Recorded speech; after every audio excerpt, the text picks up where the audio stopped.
शहर से दूर एक छोटे से गांव में अनाया नाम की एक लड़की रहती थी। अनाया के दिल में जानवरों के लिए बहुत प्यार था, लेकिन उसे सबसे ज्यादा लगाव अपने खूबसूरत सफेद घोड़े सुल्तान से था। सुल्तान किसी आम घोड़े जैसा नहीं था।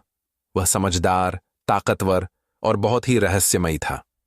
गांव के लोग कहते थे कि यह घोड़ा आम नहीं बल्कि किसी पुराने रहस्य से जुड़ा हुआ है। मगर अनाया इन सब बातों पर ध्यान नहीं देती थी। उसके लिए सुल्तान सिर्फ एक घोड़ा नहीं बल्कि उसका सबसे करीबी दोस्त था। जब वह उससे बातें करती तो ऐसा लगता मानो सुल्तान सब कुछ समझ रहा हो। एक रात जब पूरा गांव गहरी नींद में था, अनाया अचानक जाग गई।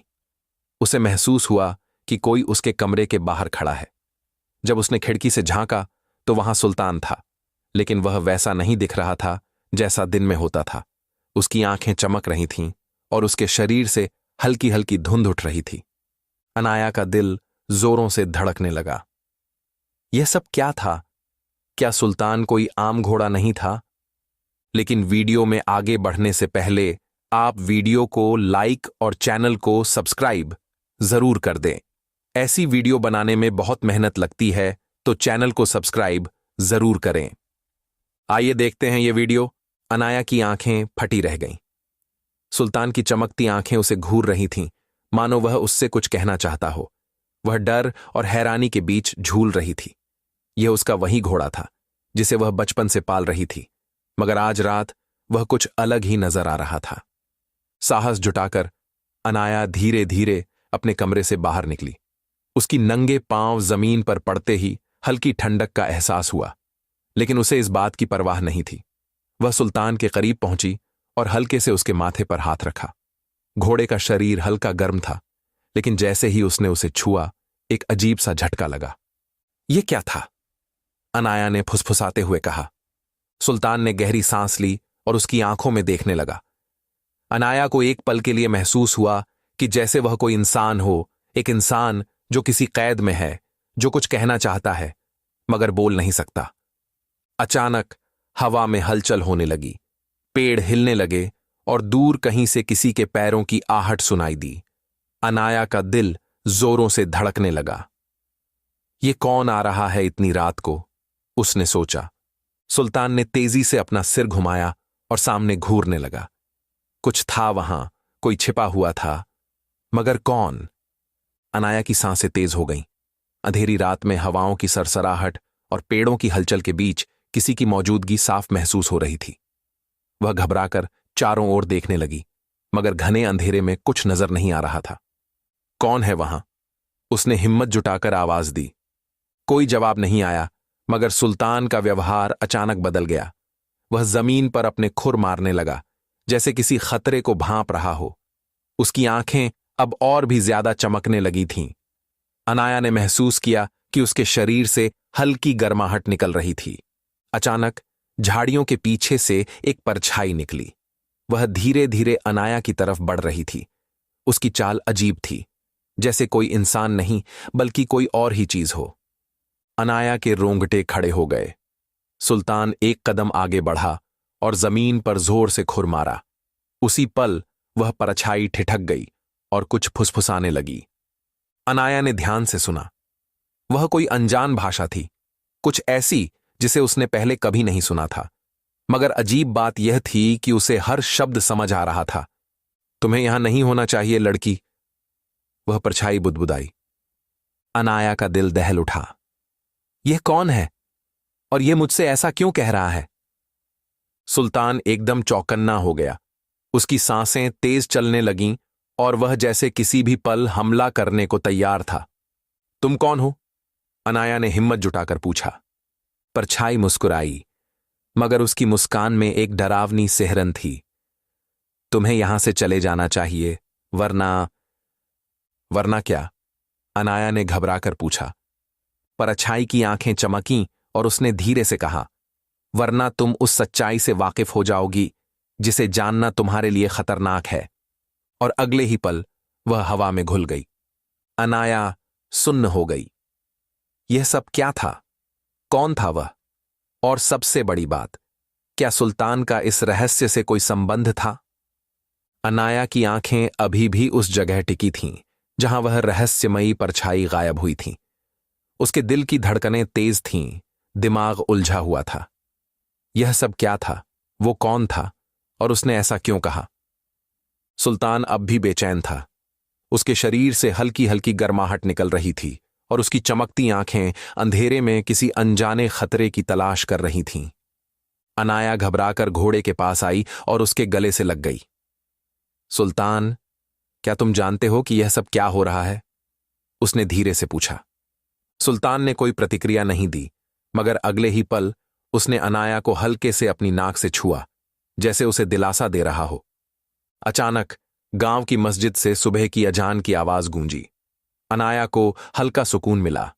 अंधेरे का साया धीरे धीरे कम हो रहा था और हल्की रोशनी आसमान में फैलने लगी थी। शायद यह मेरा वहम था। उसने खुद को समझाने की कोशिश की। शायद मैंने कोई बुरा सपना देखा होगा। मगर जैसे ही उसने सुल्तान की पीठ पर हाथ फेरा, उसकी उंगलियां सहम गईं। घोड़े की त्वचा पर अजीब सी आकृतियां उभर आई थीं, जैसे किसी ने उसके शरीर पर रहस्यमयी निशान उकेर दिए हों। अनाया को समझ नहीं आया कि यह क्या है, लेकिन इतना तो तय था कि सुल्तान कोई आम घोड़ा नहीं था। क्या यह निशान पहले भी थे? उसने खुद से सवाल किया। तभी दूर से उसकी मां की आवाज आई, अनाया, फज्र का वक्त हो गया है, जल्दी अंदर आओ। अनाया ने घबराकर आखिरी बार सुल्तान की चमकती आंखों को देखा, फिर तेजी से घर की तरफ भागी। लेकिन अंदर जाते वक्त उसे महसूस हुआ कि कोई उसकी हर हरकत पर नजर रख रहा है।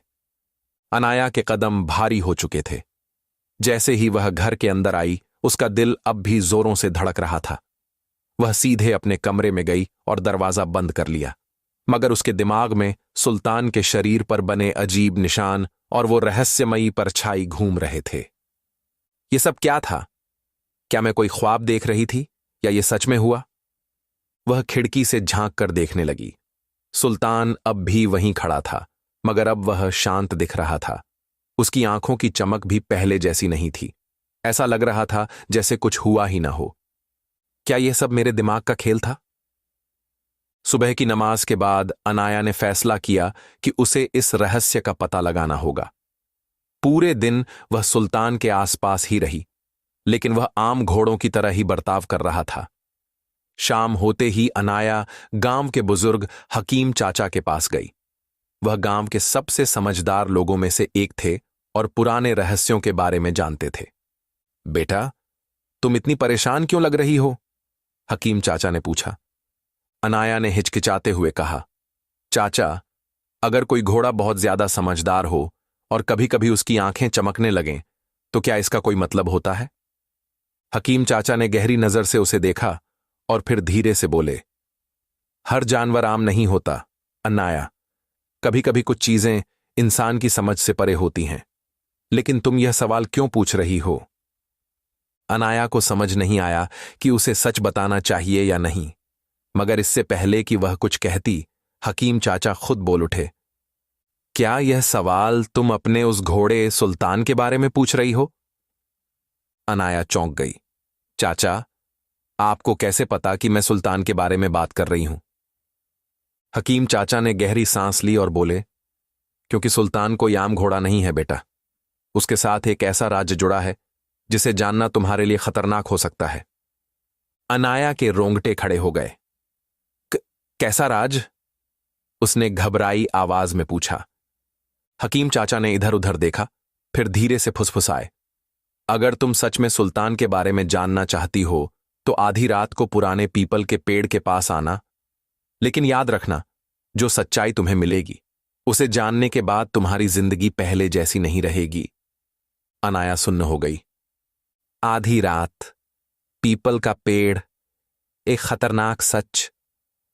अनाया का दिमाग बेचैन था। हकीम चाचा की रहस्यमयी बातों ने उसके दिल में और भी सवाल पैदा कर दिए थे। सुल्तान कोई आम घोड़ा नहीं है, उसके साथ कोई राज जुड़ा है। मेरी जिंदगी बदल जाएगी। क्या वह आधी रात को पीपल के पेड़ के पास जाने की हिम्मत कर पाएगी? रात धीरे धीरे गहरी होती गई। पूरा गांव नींद में डूबा हुआ था, लेकिन अनाया की आंखों में नींद नहीं थी। घड़ी की सुइयां जब ठीक 12 बजे पर पहुंची तो उसने धीरे से अपना दरवाजा खोला और बाहर निकल आई। चांदनी रात में गांव की गलियां सुनसान थीं। चारों तरफ एक अजीब सन्नाटा था जो हर कदम के साथ और डरावना लगने लगा। अनाया तेजी से पीपल के पेड़ की ओर बढ़ी, लेकिन जैसे ही वह वहां पहुंची उसके कदम जम गए।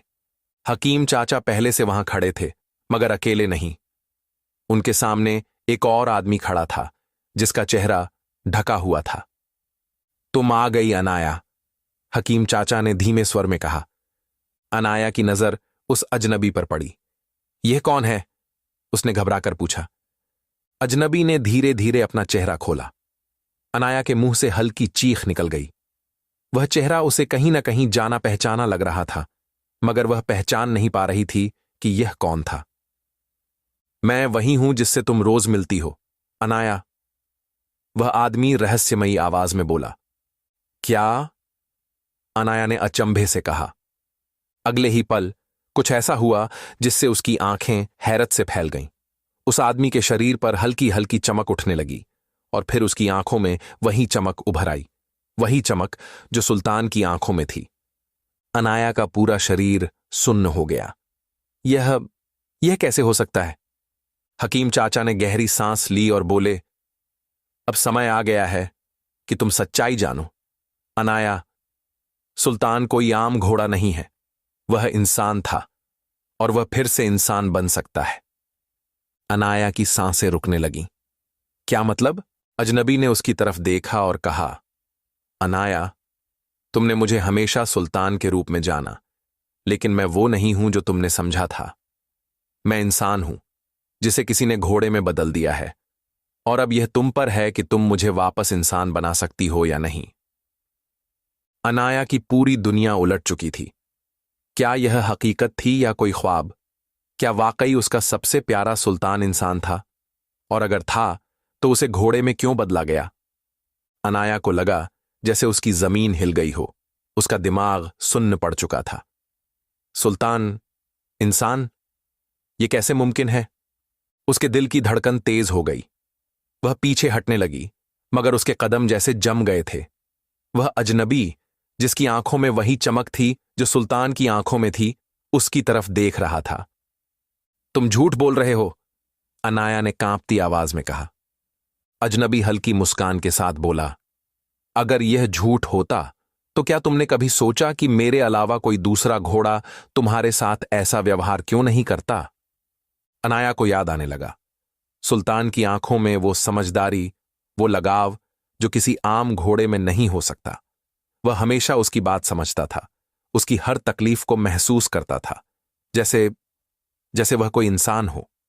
हकीम चाचा ने गहरी सांस ली और बोले, अब तुम्हें सच जानना ही होगा अनाया। लेकिन यह सब कैसे हुआ? अनाया की आंखों में अब भी डर और सवाल थे। अजनबी ने धीरे से कहा, यह एक लंबी कहानी है, मगर तुम्हें सिर्फ इतना जानना चाहिए कि मुझे किसी ने बद्दुआ देकर इस घोड़े के शरीर में कैद कर दिया था, और सिर्फ तुम ही मुझे वापस इंसान बना सकती हो। मगर कैसे? अनाया की आवाज में घबराहट थी। हकीम चाचा ने कहा, वो एक पुरानी दुआ और एक खास अमल के जरिए वापस इंसान बन सकता है, लेकिन यह आसान नहीं होगा अनाया, इसमें जान का खतरा है। अनाया के बदन में सिहरन दौड़ गई। जान का खतरा? उसने कांपती आवाज में पूछा। अजनबी ने धीरे से सिर झुका लिया। हां अनाया, अगर तुमने यह अमल बीच में छोड़ दिया तो मैं हमेशा के लिए घोड़ा बन जाऊंगा, और अगर किसी ने हमें रोकने की कोशिश की तो बहुत बड़ा अनर्थ हो सकता है। अनाया के सामने जिंदगी का सबसे बड़ा फैसला था। क्या वह सुल्तान को इंसान बनाने की कोशिश करेगी? क्या वह इस रहस्य की गहराइयों में जाएगी जहां खतरा भी हो सकता है? उसने गहरी सांस ली और खुद से एक ही सवाल किया, क्या मैं वाकई सुल्तान से मोहब्बत करने लगी हूं? अनाया की सांसें तेज हो रही थीं। उसके सामने जिंदगी का सबसे बड़ा राज खुल चुका था। सुल्तान कोई आम घोड़ा नहीं था, बल्कि एक इंसान था जिसे किसी ने बद्दुआ देकर घोड़े में बदल दिया था। क्या मैं सच में इसे वापस इंसान बना सकती हूं? अनाया के दिल में अजीब सी बेचैनी थी। हकीम चाचा ने धीरे से कहा, बेटा, अगर तुमने ये फैसला किया तो पीछे मुड़ने का कोई रास्ता नहीं होगा। यह अमल आसान नहीं है, बहुत सारे खतरे हैं। अजनबी ने, जो कभी सुल्तान था, अनाया की आंखों में देखा। मैं तुमसे मदद नहीं मांगूंगा अनाया, लेकिन अगर तुम यह कर सको तो मेरी पूरी जिंदगी तुम्हारी एहसानमंद रहेगी। अनाया ने गहरी सांस ली। उसके दिल के किसी कोने में यह सच बैठ चुका था कि वह सुल्तान से मोहब्बत करने लगी थी, मगर यह मोहब्बत एक अनजान रास्ते पर थी, जहां सिर्फ अंधेरा और रहस्य थे। मुझे क्या करना होगा? अनाया ने हिम्मत करके पूछा। हकीम चाचा ने अपनी पोटली खोली और एक पुराना जला हुआ कागज निकाला। उस पर अजीब से नक्शे और अरबी में कुछ लिखा हुआ था। यह एक पुरानी तिलिस्मी दुआ है, हकीम चाचा बोले, लेकिन इसे करने के लिए तुम्हें एक खास चीज लानी होगी, जन्नती फूल। जन्नती फूल? अनाया ने हैरानी से पूछा। अजनबी ने सिर हिलाया। हां, यह फूल सिर्फ शैतानी जंगल में पाया जाता है, जहां कोई आसानी से नहीं जा सकता। कहा जाता है कि जो भी उस जंगल में जाता है वह जिंदा लौटकर नहीं आता। अनाया का दिल धड़क उठा। अगर यह फूल लाना इतना मुश्किल है तो फिर? उसने रुककर हकीम चाचा को देखा। अगर तुम इसे नहीं ला सकी तो सुल्तान हमेशा के लिए घोड़ा बना रहेगा, हकीम चाचा ने गंभीर स्वर में कहा। पूरा माहौल सिहरन से भर गया था। रात के अंधेरे में हवा भी तेज हो गई थी, जैसे कुदरत भी इस राज का गवाह बनना चाहती हो। अनाया ने आंखें बंद कर लीं। उसके सामने सिर्फ दो रास्ते थे, या तो वह अपनी मोहब्बत को हमेशा के लिए एक घोड़ा बने रहने दे, या फिर वह अपनी जान खतरे में डालकर उस फूल को लाने के लिए निकल पड़े। अगले ही पल उसने अपनी आंखें खोलीं। उसमें अब कोई डर नहीं था, सिर्फ एक फैसला था। मैं जाऊंगी, मैं जन्नती फूल लाकर रहूंगी। रात की स्याही घनी हो चुकी थी, लेकिन अनाया की आंखों में अब कोई झिझक नहीं थी। उसने फैसला कर लिया था, वह जन्नती फूल लाने के लिए शैतानी जंगल जाएगी, चाहे जान पर ही क्यों न बनाए। हकीम चाचा ने उसकी आंखों में झांक कर कहा, बेटा, यह जंगल मजाक नहीं है। वहां जाने वाले बहुत कम लोग जिंदा लौटते हैं। अनाया ने गहरी सांस ली। अगर मैंने डर कर हार मान ली तो सुल्तान हमेशा के लिए घोड़ा बना रहेगा। मैं किसी भी कीमत पर उसे इंसान बनाना चाहती हूं। तो फिर यह लो। हकीम चाचा ने उसे एक छोटी सी चमड़े की थैली दी। इसमें एक तावीज है, इसे अपने गले में पहन लो। जब भी किसी अनजानी चीज का साया तुम्हारे करीब आए, इसे पकड़कर सूरह फलक पढ़ना। अनाया ने तावीज को थाम लिया और सिर हिलाया। खौफनाक सफर की शुरुआत। सुबह की पहली किरण फूटते ही अनाया सफर पर निकल पड़ी। गांव के बाहर का रास्ता वीरान था। धीरे धीरे वह उस जंगल की तरफ बढ़ रही थी जिसके बारे में सिर्फ कहानियां सुनी थीं। ऐसी कहानियां जिनमें रहस्यमयी परछाइयां, बोलते पेड़ और खून पीने वाली आत्माओं का जिक्र था। जैसे ही वह जंगल के करीब पहुंची, एक अजीब सी ठंडक उसके बदन में समा गई। हवा में सड़ान थी, जैसे किसी चीज की मौत की बू घुली हो। या अल्लाह, मेरी हिफाजत करना, उसने दुआ की और आगे बढ़ गई। पेड़ों की शाखाएं इस तरह लटक रही थीं जैसे वे उसे पकड़ना चाहती हों। हर तरफ अजीब अजीब आवाजें थीं, कभी किसी के फुसफुसाने की तो कभी किसी के रोने की। अचानक सामने एक सफेद नकाब वाली औरत खड़ी थी। अनाया के कदम जम गए। वह औरत बिना हिले डुले उसे घूर रही थी। उसके चेहरे का कुछ भी नहीं दिख रहा था, बस सफेद नकाब और गहरी काली आंखें। कौन हो तुम? अनाया की आवाज कांप गई। वह औरत धीरे धीरे आगे बढ़ी और भयानक आवाज में बोली, तुम्हें नहीं जाना चाहिए था, अब तुम वापस नहीं जा सकती। अनाया के बदन में ठंडी लहर दौड़ गई। क्या यह कोई जिन्न था, कोई भटकती आत्मा, या फिर इस जंगल की कोई रहस्यमयी शक्ति? लेकिन उससे पहले कि वह कुछ सोच पाती, औरत ने अपना हाथ उठाया और अनाया के चारों ओर घना धुआं फैल गया। क्या अनाया इस जंगल से जिंदा बाहर निकल पाएगी? क्या वह जन्नती फूल हासिल कर पाएगी? रात की स्याही घनी हो चुकी थी, लेकिन अनाया की आंखों में अब कोई झिझक नहीं थी। उसने फैसला कर लिया था, वह जन्नती फूल लाने के लिए शैतानी जंगल जाएगी, चाहे जान पर ही क्यों न बनाए। हकीम चाचा ने उसकी आंखों में झांक कर कहा, बेटा, ये जंगल मजाक नहीं है।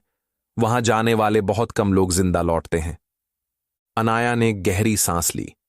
अगर मैंने डर कर हार मान ली तो सुल्तान हमेशा के लिए घोड़ा बना रहेगा। मैं किसी भी कीमत पर उसे इंसान बनाना चाहती हूं। तो फिर यह लो। हकीम चाचा ने उसे एक छोटी सी चमड़े की थैली दी। इसमें एक तावीज है। इसे अपने गले में पहन लो। जब भी किसी अनजानी चीज का साया तुम्हारे करीब आए, इसे पकड़कर सूरह फलक पढ़ना। अनाया ने तावीज को थाम लिया और सिर हिलाया। खौफनाक सफर की शुरुआत। सुबह की पहली किरण फूटते ही अनाया सफर पर निकल पड़ी। गांव के बाहर का रास्ता वीरान था। धीरे धीरे वह उस जंगल की तरफ बढ़ रही थी जिसके बारे में सिर्फ कहानियां सुनी थीं। ऐसी कहानियां जिनमें रहस्यमयी परछाइयां, बोलते पेड़ और खून पीने वाली आत्माओं का जिक्र था। जैसे ही वह जंगल के करीब पहुंची, एक अजीब सी ठंडक उसके बदन में समा गई। हवा में सड़ांध थी, जैसे किसी चीज की मौत की बू घुली हो। या अल्लाह, मेरी हिफाजत करना, उसने दुआ की और आगे बढ़ गई। पेड़ों की शाखाएं इस तरह लटक रही थीं जैसे वे उसे पकड़ना चाहती हों। हर तरफ अजीब अजीब आवाजें थीं, कभी किसी के फुसफुसाने की तो कभी किसी के रोने की।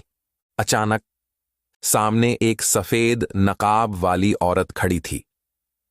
अनाया के कदम जम गए। वह औरत बिना हिले डुले उसे घूर रही थी। उसके चेहरे का कुछ भी नहीं दिख रहा था, बस सफेद नकाब और गहरी काली आंखें। कौन हो तुम? अनाया की आवाज कांप गई। वह औरत धीरे धीरे आगे बढ़ी और भयानक आवाज में बोली, तुम्हें नहीं जाना चाहिए था। अब तुम वापस नहीं जा सकती। अनाया के बदन में ठंडी लहर दौड़ गई। क्या यह कोई जिन्न था, कोई भटकती आत्मा, या फिर इस जंगल की कोई रहस्यमयी शक्ति? लेकिन उससे पहले कि वह कुछ सोच पाती, औरत ने अपना हाथ उठाया और अनाया के चारों ओर घना धुआं फैल गया। धुआं इतना घना था कि अनाया को अपनी उंगलियां तक नहीं दिख रही थीं। उसकी सांस घुटने लगी, दिल जोर जोर से धड़क रहा था। उसने अपनी चूड़ियों को कसकर पकड़ लिया और धीरे से बुदबुदाई, औजुबाल्लाह में शैतान रजीम। जैसे ही उसने यह कहा, धुएं में एक जोरदार हलचल हुई। अचानक सफेद नकाब वाली औरत की चीख गूंज उठी, नहीं, तुम्हें यह नहीं पढ़ना चाहिए। अनाया ने घबराकर अपनी गर्दन पर पड़े तावीज को पकड़ लिया और सूरह फलक पढ़ने लगी। हवा तेज हो गई, पेड़ों की शाखाएं झंझनाने लगीं और अचानक वह सफेद नकाब वाली औरत दर्द से चीखती हुई गायब हो गई। धुआं छंट चुका था। अनाया बुरी तरह कांप रही थी। उसके होंठ सूख चुके थे, लेकिन अब पीछे हटने का कोई रास्ता नहीं था। शैतानी जंगल की रहस्यमयी सच्चाई। आगे बढ़ते हुए उसे अजीब अजीब चीजें दिखने लगीं। पेड़ों की छालों पर इंसानों के चेहरे उभर रहे थे। जमीन पर काले साए सरसराते हुए भाग रहे थे। यह कोई आम जंगल नहीं है, अनाया ने खुद से कहा। अचानक उसे दूर एक हल्की सी सुनहरी चमक दिखाई दी। क्या यह वही जन्नती फूल है? उसकी उम्मीदें जाग उठीं, लेकिन जैसे ही वह करीब जाने लगी, जमीन कांपने लगी। गर्जना। एक भयानक काली परछाई जमीन से निकली। वह इंसान के आकार की थी, लेकिन उसके पास कोई चेहरा नहीं था, सिर्फ गहरी काली आंखें जो अंगारे जैसी चमक रही थीं। कोई भी इस फूल को नहीं ले जा सकता, वह परछाई गर्जी। अनाया का कलेजा धक से रह गया। मुझे यह फूल चाहिए, मैं सुल्तान को बचाने आई हूं, उसने हिम्मत करके कहा। परछाई जोर से हंसी। अगर वह बद्दुआ का शिकार हुआ है तो उसे उसी हालत में रहना चाहिए। तुम इंसानों को इस जंगल से कुछ नहीं मिल सकता। अनाया ने अपनी मुट्ठी भींच ली।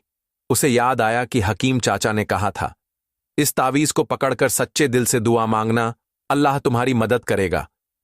उसने तुरंत तावीज को छूकर आंखें बंद कर लीं और सच्चे दिल से दुआ करने लगी, या अल्लाह, अगर मेरी मोहब्बत सच्ची है तो मेरी मदद कर। अचानक आसमान में बिजलियां कड़कने लगीं और चारों ओर रोशनी फैल गई। वह काली परछाई चीखने लगी जैसे कोई जल रहा हो। नहीं, यह मुमकिन नहीं। और अगले ही पल वह परछाई धुएं में बदलकर हवा में घुल गई। अनाया के सामने अब वो चमकता हुआ फूल था, जन्नती फूल। उसकी आंखों से आंसू निकल आए। उसने धीरे से फूल को तोड़कर अपनी चादर में लपेट लिया। सुल्तान, मैं तुम्हें बचाने आ रही हूं। लेकिन क्या जंगल उसे इतनी आसानी से जाने देगा? अनाया की हथेलियों में जन्नती फूल था, मगर अब असली चुनौती थी इस जंगल से जिंदा बाहर निकलना। चारों ओर अजीब सी साएं सरसराने लगीं। पेड़ों की टहनियां अचानक अपनी जगह से हिलने लगीं, जैसे वे किसी अनदेखी ताकत से नियंत्रित हो रही हों। हवा में हल्की फुसफुसाहटें थीं, जैसे कोई नाम लेकर बुला रहा हो। अनाया, अनाया। अनाया की रूह कांप गई। उसके कदम अचानक जम गए। उसने महसूस किया कि उसका शरीर जड़ हो रहा है, जैसे किसी ने उसे जकड़ लिया हो। नहीं, मैं डर नहीं सकती। उसने खुद को झकझोरा और तेजी से आगे बढ़ने लगी। जंगल का आखिरी इम्तिहान। जैसे ही वह जंगल के आखिरी छोर की ओर पहुंची, उसके सामने एक भारी लोहे का दरवाजा उभर आया। यह कब आया? अनाया ने चौंक कर सोचा। तभी दरवाजे के पीछे से एक भयानक काला हाथ निकला। उसकी उंगलियां लंबी और टेढ़ी थीं, नाखून खंजर जैसे पैने थे। तुम यह फूल लेकर नहीं जा सकती। आवाज इतनी गहरी थी कि अनाया के रोंगटे खड़े हो गए। मुझे जाने दो, यह फूल मेरे लिए जरूरी है, अनाया ने हिम्मत जुटाकर कहा। एक शर्त पर, उस रहस्यमयी शक्ति ने कहा। अनाया ने सांस थामी। क्या शर्त? अगर तुम इस जंगल से बाहर जाना चाहती हो तो तुम्हें अपनी सबसे अजीज चीज कुर्बान करनी होगी। अनाया सन्न रह गई। उसकी सबसे अजीज चीज क्या थी? क्या वह सुल्तान था? अगर उसने सुल्तान को खोने की कुर्बानी दे दी तो क्या उसका इंसान बनना संभव होगा? वह दुविधा में थी, मगर उसने तय कर लिया था, नहीं, मैं अपनी मोहब्बत को कुर्बान नहीं करूंगी। उसने तेजी से अपना तावीज पकड़कर सूरह अल इखलास पढ़ी। जैसे ही उसने आखिरी आयत पढ़ी, दरवाजा जोरदार धमाके से खुल गया। काला हाथ जलने लगा और दर्दनाक चीखों के साथ गायब हो गया। अनाया की वापसी। अनाया ने बिना रुके जंगल से बाहर कदम रखा। ठंडी हवा उसके चेहरे से टकराई। उसे महसूस हुआ जैसे वह एक भारी बोझ से आजाद हो चुकी है। गांव अभी भी दूर था, मगर उसके दिल में सुकून था। मैं जीत गई। अब सवाल यह था, क्या जन्नती फूल वाकई सुल्तान को इंसान बना पाएगा, या अभी कोई और राज खुलना बाकी था? अनाया गांव की तरफ बढ़ रही थी, लेकिन उसके मन में अजीब सी घबराहट थी। उसने अपनी चादर में लपेटे जन्नती फूल को देखा। यह वही फूल था जिसे लाने के लिए उसने मौत से भी टकरा लिया। क्या यह सच में सुल्तान को इंसान बना पाएगा? रात गहरी हो चुकी थी। वह तेजी से चलती रही, लेकिन जैसे ही गांव के करीब पहुंची, उसके कानों में किसी के घोड़ों के टापों की आवाज आई। घोड़े! इस वक्त अनाया के कदम ठिठक गए। दूर धुंध में एक साया नजर आया, एक काले घोड़े का। सुल्तान का बदला हुआ रूप। अनाया की सांसें तेज हो गईं। यह कोई आम घोड़ा नहीं था। उसकी आंखें लाल थीं और उसकी काली चमकती हुई खाल अजीब सी डरावनी लग रही थी। सुल्तान, अनाया ने धीरे से कहा। घोड़ा उसकी तरफ बढ़ा। उसकी चाल में अजीब सी ताकत थी, जैसे वह कोई आम जानवर न होकर कुछ और ही था। अनाया ने कांपते हाथों से जन्नती फूल निकाला और सुल्तान के करीब आ गई। बस एक बार यह फूल तुम्हारे माथे से छू जाए और तुम इंसान बन जाओगे। लेकिन जैसे ही उसने फूल आगे बढ़ाया, घोड़ा जोर से हिनहिनाया और अचानक जमीन हिलने लगी। अनाया घबरा गई। यह क्या हो रहा है? अचानक घोड़े के शरीर से अजीब सी काली धुंध निकलने लगी। उसकी आंखों की लाल चमक और तेज हो गई। अनाया, मुझे मत छुओ, एक गहरी आवाज गूंजी। अनाया के होश उड़ गए। यह वही आवाज थी जो उसने पहली बार उस रात सुनी थी, जब उसे सुल्तान से मोहब्बत हुई थी। रहस्य और गहराता जा रहा था। अगर मैं तुम्हें नहीं छूंगी तो तुम्हें इंसान कौन बनाएगा? घोड़ा कांपने लगा, जैसे किसी दर्द में हो। मैं सुल्तान नहीं हूं, उसकी आवाज फिर आई। क्या? अनाया की आंखें फटी रह गईं। अगर तुम सुल्तान नहीं हो तो फिर सुल्तान कहाँ है? घोड़ा जोर से हिनहिनाया और अगले ही पल वह घना धुआं बनकर गायब हो गया। अनाया जमीन पर गिर पड़ी। उसके हाथ में अब भी जन्नती फूल था, लेकिन अब उसके मन में सैकड़ों सवाल थे। अगर वह घोड़ा सुल्तान नहीं था, तो क्या मैं इतने दिनों से किसी और को इंसान बनाने की कोशिश कर रही थी? गहराते रहस्यों के बीच अब एक नई चुनौती थी। सुल्तान आखिर था कहां? अनाया के हाथ में जन्नती फूल था, लेकिन अब उसकी हालत पहले से भी ज्यादा अजीब हो गई थी। जिस घोड़े को वह सुल्तान समझ रही थी, वह कोई और था। सुल्तान आखिर कहां है? गहरे सन्नाटे में वह अकेली खड़ी थी। जंगल के साए अब भी उसके पीछे थे। हवा में हल्की फुसफुसाहटें थीं, लेकिन अब वह डरने वालों में से नहीं थी। मुझे वापस जाना होगा। शायद सुल्तान हवेली में हो। वह तेजी से गांव की ओर बढ़ी। रात का अंधेरा घना था, लेकिन उसके दिल में एक ही बात थी। अगर वह घोड़ा सुल्तान नहीं था, तो मैं इतने दिनों से किसे बचाने की कोशिश कर रही थी? हवेली का अजीब सन्नाटा। गांव में दाखिल होते ही हवेली के दरवाजे पर अजीब सन्नाटा था। चारों ओर गहरा अंधेरा फैला था। उसने धीरे से दरवाजा खोला, लेकिन अंदर घुसते ही उसका दिल जोर से धड़क उठा। हवेली के बीचों बीच एक आदमी खड़ा था। उसकी पीठ अनाया की तरफ थी, मगर उसकी परछाई बहुत लंबी और डरावनी थी। कौन हो तुम? अनाया ने हिम्मत जुटाकर पूछा। आदमी ने धीरे से गर्दन घुमाई। उसकी आंखें बिल्कुल काली थीं। चेहरा नजरों के सामने होते ही अनाया की सांसें थम गईं। सुल्तान। लेकिन यह वही सुल्तान नहीं था जिससे वह मोहब्बत करती थी। उसकी आंखों में एक अजीब सी बेरहमी थी। तुम कौन हो? उसने एक ठंडी लेकिन गहरी आवाज में पूछा। अनाया कांप गई। उसने अपने कांपते होंठों से कहा, मैं अनाया हूं। सुल्तान एक पल के लिए खामोश रहा।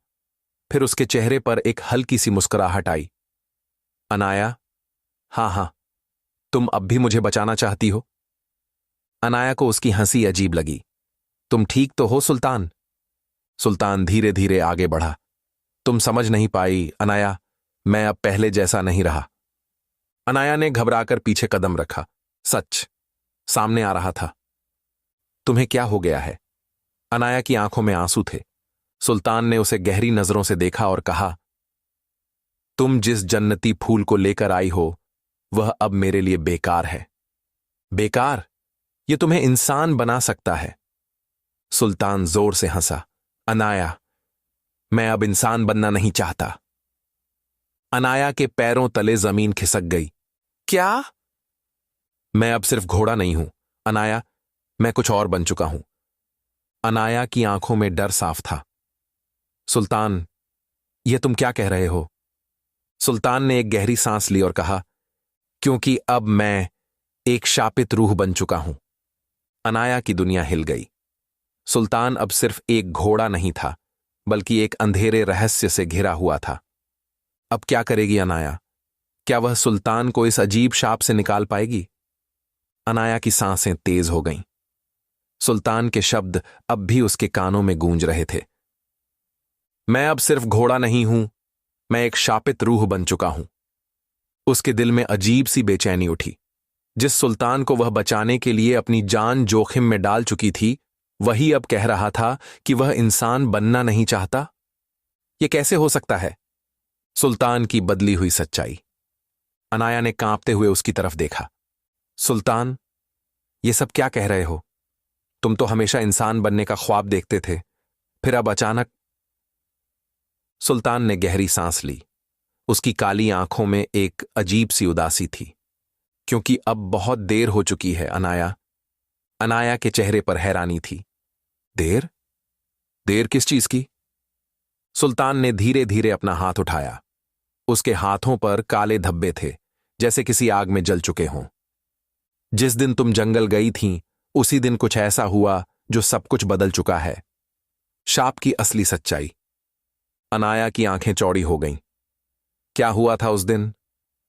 सुल्तान ने धीरे से कहा, मेरे जिस्म से घोड़े की रूह निकल चुकी है, मगर इंसान बनने से पहले ही एक और ताकत ने मुझ पर कब्जा कर लिया। अनाया का दिमाग सुन्न हो गया। कौन सी ताकत? सुल्तान ने उसकी आंखों में गहराई से देखा और धीरे से बोला, जिन्न। अनाया को ऐसा लगा जैसे उसके पैरों के नीचे की जमीन हिल गई हो। जिन्न, उसने फुसफुसाते हुए कहा। सुल्तान ने सिर झुका लिया। हां अनाया, जिस्म अब इंसान का है, लेकिन रूह पर जिन्न का कब्जा है। अब कौन था सुल्तान? अनाया की आंखों से आंसू बहने लगे। तो क्या अब कोई रास्ता नहीं बचा? सुल्तान ने गहरी सांस ली। रास्ता एक है, लेकिन वो आसान नहीं। अनाया ने उम्मीद भरी नजरों से उसकी तरफ देखा। क्या रास्ता? सुल्तान की आंखें चमकीं। मुझे खुद को खत्म करना होगा। अनाया के होंठों से हल्की चीख निकल गई। नहीं, मैं तुम्हें मरने नहीं दूंगी। सुल्तान ने हल्की मुस्कान के साथ कहा, तो फिर तुम्हें वो करना होगा जो अब तक किसी ने नहीं किया। क्या? तुम्हें जिन्न को हराना होगा। अनाया के रोंगटे खड़े हो गए। जिन्न से लड़ना? लेकिन कैसे? सुल्तान ने गहरी आवाज में कहा, इसके लिए तुम्हें उस शख्स को ढूंढना होगा जो जिन्नात की दुनिया का सबसे बड़ा रहस्य जानता है। अनाया ने डरी हुई आवाज में पूछा, वो कौन है? सुल्तान के होंठों से सिर्फ एक नाम निकला, बाबा जलालुद्दीन। अब अनाया के सामने थी सबसे बड़ी चुनौती। क्या वह बाबा जलालुद्दीन तक पहुंच पाएगी? क्या वह सुल्तान को इस शाप से बचा सकेगी, या यह मोहब्बत हमेशा के लिए अधूरी रह जाएगी? सुल्तान के होंठों से निकला नाम अब भी अनाया के कानों में गूंज रहा था, बाबा जलालुद्दीन। गहरी रात में हवेली के चारों ओर अजीब सा सन्नाटा था, लेकिन अनाया के भीतर तूफान मचा हुआ था। बाबा जलालुद्दीन, आखिर कौन थे वो? बाबा जलालुद्दीन, अनाया ने धीरे से पूछा। सुल्तान ने गहरी सांस ली। हां, वो इस दुनिया में जिन्नात के सबसे बड़े राजदार हैं। अगर कोई मुझे इस हाल से निकाल सकता है तो वो सिर्फ वही है। अनाया के दिल में हल्की सी उम्मीद जगी, लेकिन साथ ही डर भी था। वो कहां रहते हैं? सुल्तान ने उसकी आंखों में देखा और धीरे से कहा, काले पहाड़ के पीछे, जहां आम इंसान जाने से भी डरते हैं। डरावना रास्ता। अनाया का बदन सिहर उठा। काले पहाड़ का नाम सुनते ही गांव में हर कोई खौफ से कांप जाता था। कहते थे कि वहां जिन्हों का बसेरा है, और जिसने भी वहां जाने की कोशिश की वो कभी वापस नहीं लौटा। लेकिन अनाया अब हार मानने वालों में से नहीं थी। मैं जाऊंगी, उसने हिम्मत के साथ कहा। सुल्तान ने उसे रोकने की कोशिश की, लेकिन अनाया की आंखों में जुनून था। अगर यही आखिरी रास्ता है तो मैं किसी भी हाल में बाबा जलालुद्दीन को ढूंढ कर रहूंगी। रहस्यमयी निशानियां। सुबह होते ही अनाया ने सफर की तैयारी की। सुल्तान अब पहले की तरह नहीं था। उसकी आंखों में अजीब सा अंधेरा था, और कभी कभी उसकी आवाज बदल जाती थी। तुम जल्दी वापस आना, अनाया। सुल्तान की आवाज गहरी थी, जैसे कोई और बोल रहा हो। अनाया कांप गई, लेकिन उसने खुद को संभाला और सफर पर निकल पड़ी। जैसे जैसे वह काले पहाड़ की तरफ बढ़ती गई, रास्ते में अजीब घटनाएं होने लगीं। हवाएं अचानक तेज हो जातीं, झाड़ियों से अजीब अजीब फुसफुसाहटें सुनाई देने लगतीं, और हर जगह उसे ऐसा लगता जैसे कोई उसे देख रहा हो। जंगल में छुपा खतरा। कई घंटों के सफर के बाद अनाया एक घने जंगल में पहुंची। बस ये जंगल पार करते ही काले पहाड़ के दरवाजे आ जाएंगे, उसने खुद को हिम्मत दी। लेकिन तभी झाड़ियों से किसी के चलने की आवाज आई। अनाया ठिठक गई। उसने धीरे से पीछे मुड़कर देखा, और अचानक झाड़ियों से एक साया बाहर निकला। उसकी आंखें चमक रही थीं। वह इंसान था या जिन्न, यह अनाया समझ ही नहीं पाई। तुम्हें यहां नहीं आना चाहिए था, लड़की। उस अजनबी की आवाज इतनी ठंडी थी कि अनाया की रीढ़ में झुरझुरी दौड़ गई। तुम्हें यहां नहीं आना चाहिए था, लड़की। वो ठंडी गहरी आवाज अनाया के कानों में गूंजी। घना जंगल सन्नाटे में डूबा हुआ था, लेकिन उसकी धड़कनें तेज हो रही थीं। रहस्यमयी शख्स कौन था? अनाया ने हिम्मत जुटाकर उस अजनबी को देखा। उसका चेहरा अंधेरे में था, लेकिन उसकी चमकती हुई आंखें साफ दिख रही थीं। उसने लंबा काला लबादा पहना हुआ था और उसकी सांसें ठंडी हवा में भी महसूस हो रही थीं। तुम कौन हो? अनाया ने कांपती आवाज में पूछा। अजनबी कुछ कदम आगे बढ़ा। तुम्हें बाबा जलालुद्दीन की तलाश है ना? अनाया का दिल जोर से धड़कने लगा। तुम्हें कैसे पता? अजनबी हल्के से हंसा, एक डरावनी हंसी। इस जंगल में जो भी नया कदम रखता है उसकी खबर हमें हो जाती है। जंगल के बीच खौफनाक मंजर। अनाया ने खुद को संभाला। मुझे बाबा जलालुद्दीन तक जाना है। अगर तुम मेरी मदद नहीं कर सकते तो रास्ता छोड़ दो। अजनबी अचानक एकदम गंभीर हो गया। बाबा जलालुद्दीन तक पहुंचना आसान नहीं है। वो जिन्हों की दुनिया के सबसे बड़े राजदार हैं, लेकिन उनका ठिकाना किसी को नहीं मिलता। अनाया की आंखों में उम्मीद थी। तो क्या तुम मुझे उनका रास्ता बता सकते हो? अजनबी कुछ देर चुप रहा, फिर धीरे से बोला, हां, लेकिन इसकी कीमत होगी। खौफनाक सौदा। अनाया सिहर उठी। कैसी कीमत? अजनबी के होंठों पर हल्की मुस्कान आई। तुम्हें एक शर्त माननी होगी। बाबा जलालुद्दीन से जो भी जवाब मिले तुम उसके खिलाफ नहीं जाओगी। अनाया चौंक गई। मतलब? अगर बाबा जलालुद्दीन कहें कि सुल्तान को बचाया नहीं जा सकता तो तुम उसे छोड़ दोगी? यह सुनते ही अनाया को झटका लगा। नहीं, मैं सुल्तान को हर हाल में बचाऊंगी। अजनबी ने ठंडी सांस ली। अगर तुम इस जिद पर अड़ी रहीं तो यह सफर तुम्हारे लिए खतरनाक साबित होगा। लेकिन अनाया अब रुकने वालों में से नहीं थी। मैं किसी भी कीमत पर सुल्तान को नहीं छोड़ूंगी। खूनी दरवाजा। अजनबी ने उसकी हिम्मत देखी और कुछ सोचकर बोला, ठीक है, बाबा जलालुद्दीन तक जाने का रास्ता सिर्फ एक ही है। क्या? तुम्हें खूनी दरवाजे से होकर जाना होगा। अनाया के पैरों तले जमीन खिसक गई। खूनी दरवाजा? हां, यह दरवाजा जिन्नात की दुनिया में जाने का एकमात्र रास्ता है, लेकिन जो भी वहां गया वो वापस नहीं लौटा। अब क्या करेगी अनाया? क्या वह खूनी दरवाजे से गुजरकर बाबा जलालुद्दीन तक पहुंच पाएगी, या फिर यह उसकी मोहब्बत का आखिरी सफर होगा? खौफ, सन्नाटा और अजीब सी ठंडक। अनाया के चारों ओर मौत का सा माहौल था। खूनी दरवाजा। यह नाम सुनते ही उसके बदन में सिहरन दौड़ गई। खूनी दरवाजे का खौफनाक सच। अजनबी की आंखों में अजीब सी चमक थी। हां, खूनी दरवाजा, ये वही रास्ता है जिससे गुजर कर ही बाबा जलालुद्दीन तक पहुंचा जा सकता है। अनाया ने हिम्मत जुटाई। तो मुझे वहां ले चलो। अजनबी हंसा, लेकिन उसकी हंसी डरावनी थी। इतनी जल्दी मौत को गले लगाने चली हो? अनाया ने ठंडी सांस ली और दृढ़ आवाज में कहा, अगर यह मौत का रास्ता भी है तो मैं जाने के लिए तैयार हूं। रक्त से सना द्वार।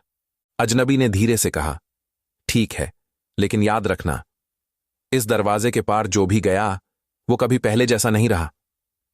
अनाया चुप रही, लेकिन उसके चेहरे पर डर साफ झलक रहा था। अजनबी ने इशारा किया और उसे घने जंगल के भीतर ले गया। चलते चलते कुछ घंटों बाद वे एक अजीब जगह पर पहुंचे। सामने एक विशाल काला दरवाजा था, पुराना, टूटा फूटा, और उस पर सूखे खून के निशान थे। ये खून कैसा?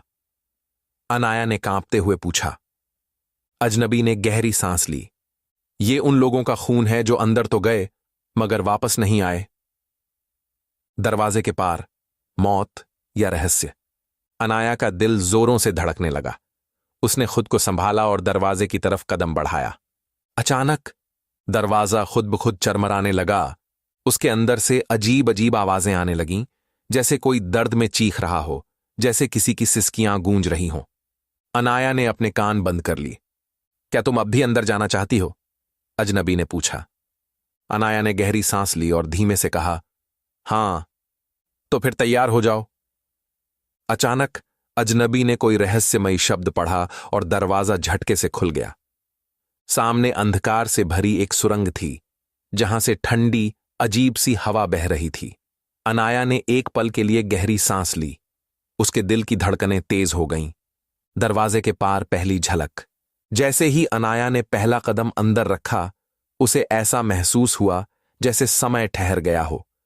चारों ओर धुंध फैली हुई थी, दीवारों से खून रिस रहा था, कहीं दूर कोई दर्द भरी चीखें मार रहा था। अचानक दरवाजा पीछे से जोर से बंद हो गया। क्या? अनाया घबरा गई। उसने दरवाजा खोलने की कोशिश की, लेकिन वो अब एक पत्थर की दीवार में बदल चुका था।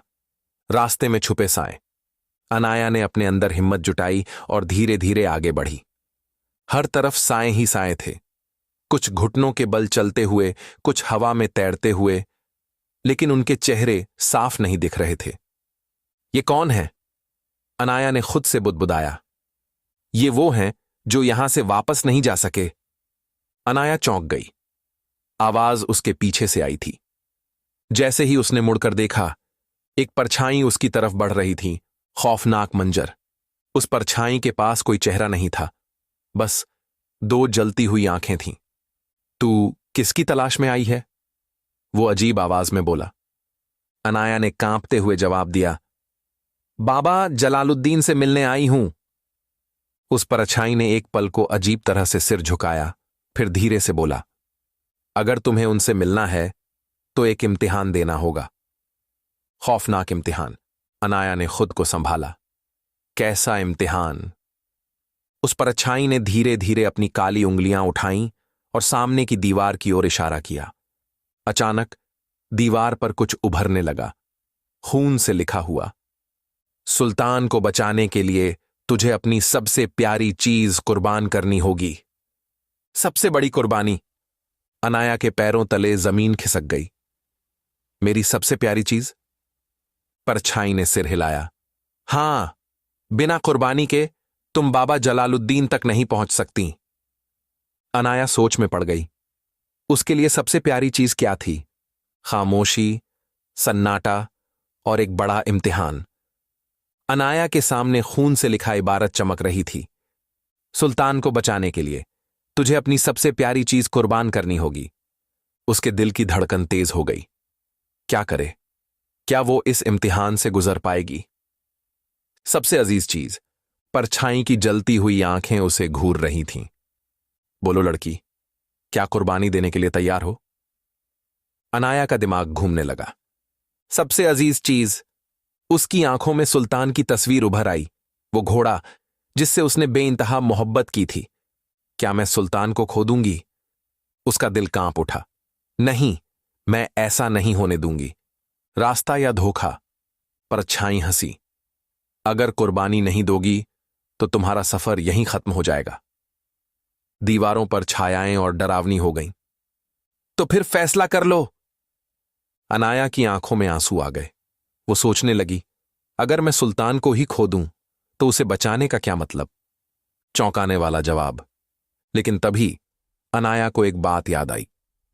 बाबा जलालुद्दीन सिर्फ वहीं प्रकट होते हैं जहां मोहब्बत सच्ची हो। उसने गहरी सांस ली और दृढ़ता से बोली, नहीं, मैं कोई कुर्बानी नहीं दूंगी। परछाई हिली।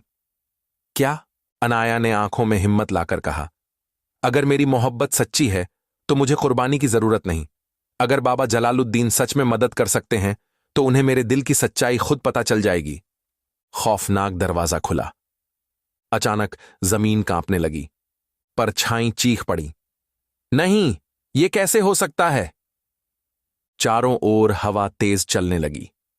खूनी दरवाजा फिर से खुल गया, लेकिन इस बार उसके पीछे अंधेरा नहीं, बल्कि एक उजाला था। बाबा जलालुद्दीन तुम्हें बुला रहे हैं। दरवाजे के उस पार उजाला था, मगर उसके पीछे क्या छिपा था यह कोई नहीं जानता था। अनाया ने हिम्मत जुटाई और अंदर कदम रखा। जैसे ही वह अंदर गई, उसके कानों में धीमी मगर गूंजती हुई आवाज आई, आ ही गई तू। उसका दिल धड़क उठा।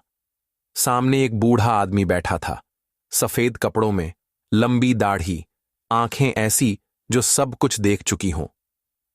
बाबा जलालुद्दीन? अनाया ने कांपती हुई आवाज में पूछा।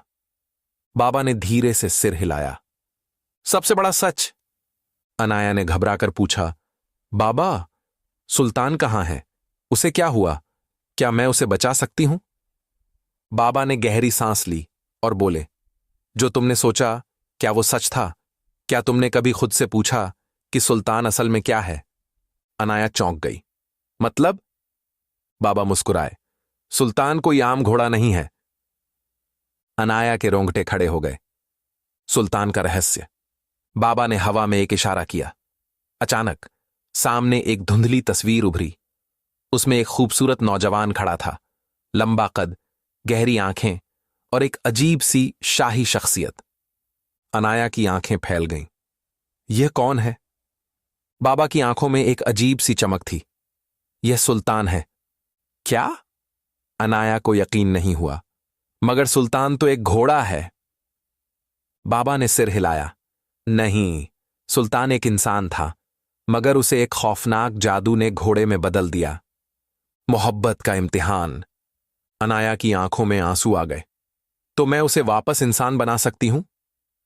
बाबा ने कहा, अगर तेरी मोहब्बत सच्ची है तो हां, मगर यह आसान नहीं होगा। क्या करना होगा? बाबा ने धीरे से कहा, तुझे अपनी मोहब्बत को साबित करना होगा, और इसके लिए तुझे अपने दिल की सबसे बड़ी कुर्बानी देनी होगी। सबसे मुश्किल फैसला। अनाया के सामने अब सबसे बड़ा इम्तिहान था। बाबा जलालुद्दीन के शब्द अब भी अनाया के कानों में गूंज रहे थे। तुझे अपनी मोहब्बत को साबित करना होगा, और इसके लिए तुझे अपने दिल की सबसे बड़ी कुर्बानी देनी होगी। अनाया की आंखों में आंसू थे। कैसी कुर्बानी बाबा? बाबा ने गहरी सांस ली